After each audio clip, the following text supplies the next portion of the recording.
In this video, I'm going to give you guys some tips to make beams fit perfectly, even whenever they're not perfect. Give you some trade secrets and show you what I mean. To start off, we've got to get the length of the beam from the long point to short point. To do that, I cut a stick. This is 70 inches long to short. So then all I have to do is take this stick and put it on top, and I'll mark the bottom. Then I'll go down to the bottom and I'll make another mark. So then I'll have two marks, which you can see there and there. So that gives me 140 inches plus whatever this measurement is. So it's about 146 3/4-ish. To get the angle of my cut, I like to use my digital Stabilo level.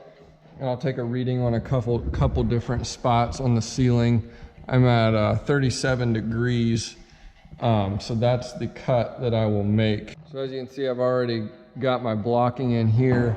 I've got the two other side beams over here, and then I've got my beams staged up here in this loft, and that's where I make the end cuts on it. It's pretty easy just to have them up there and then pull them off from that loft. To mark my cuts, I use a piece of scrap that I already have cut on the end at 37 degrees.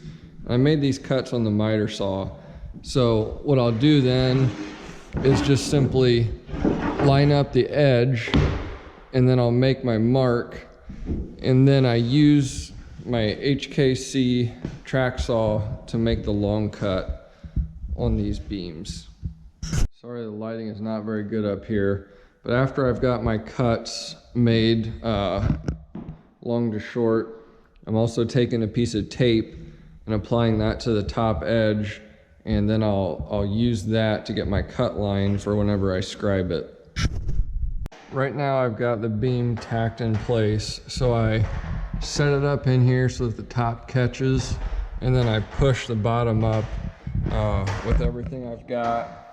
Grab my screw gun, and then this screw right here is a 10-inch Timberlock screw that goes straight up, and that holds it.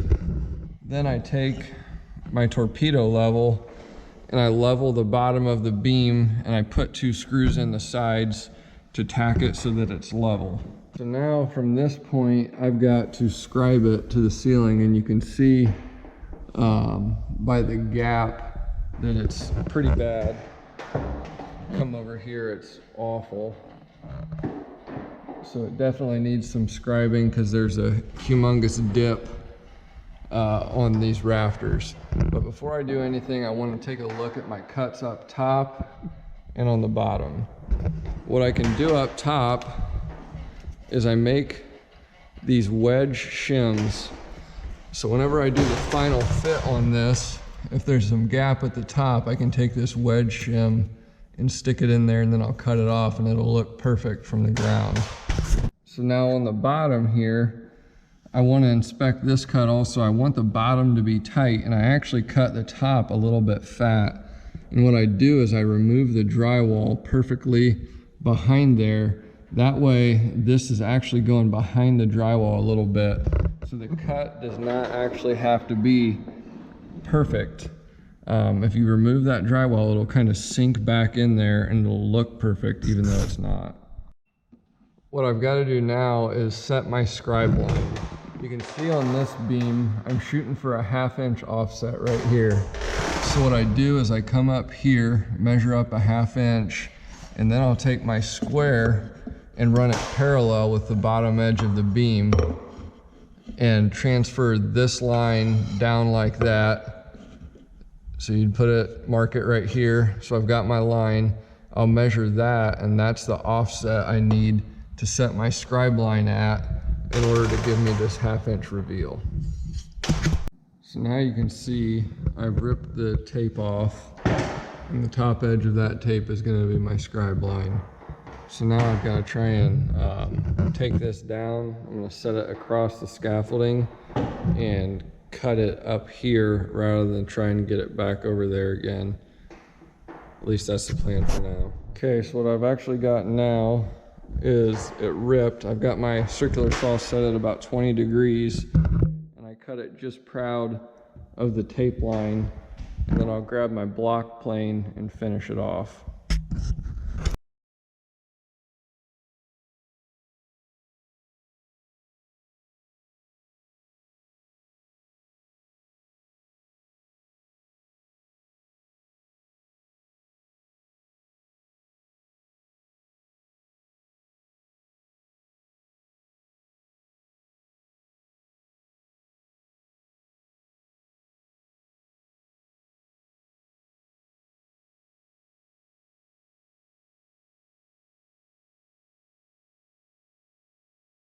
So now I've got my beam scribed. This is what it looks like on the side where I cut out a little bit to help it slip in there better. It just gives you a lot more leeway so that your cut doesn't have to be perfect.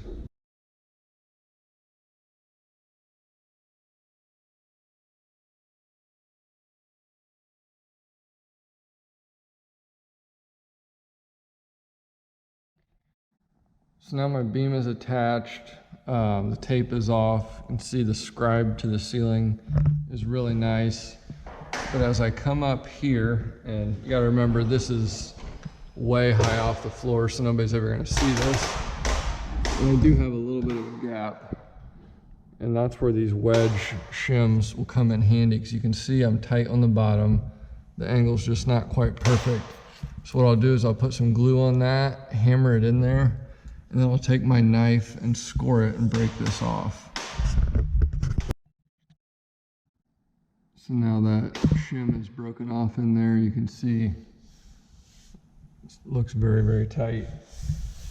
So, especially from all the way down on the floor, that's gonna look great. Dark stain will help it also. So now you can see the bottom of this beam. It's not 100% perfect, but you're dealing with the drywall mud, not even being a straight angle. It kind of curves and all that. So relieving that drywall and allowing that to slip back behind there just makes for a pretty tight fit. That's it for the side rafters then. Those are in. The next step will be to install the arch bottom cord, which will go across both of those. Got my scaffolding set up. Ready for the next step. As you can see, the fits on these beams are nice and tight.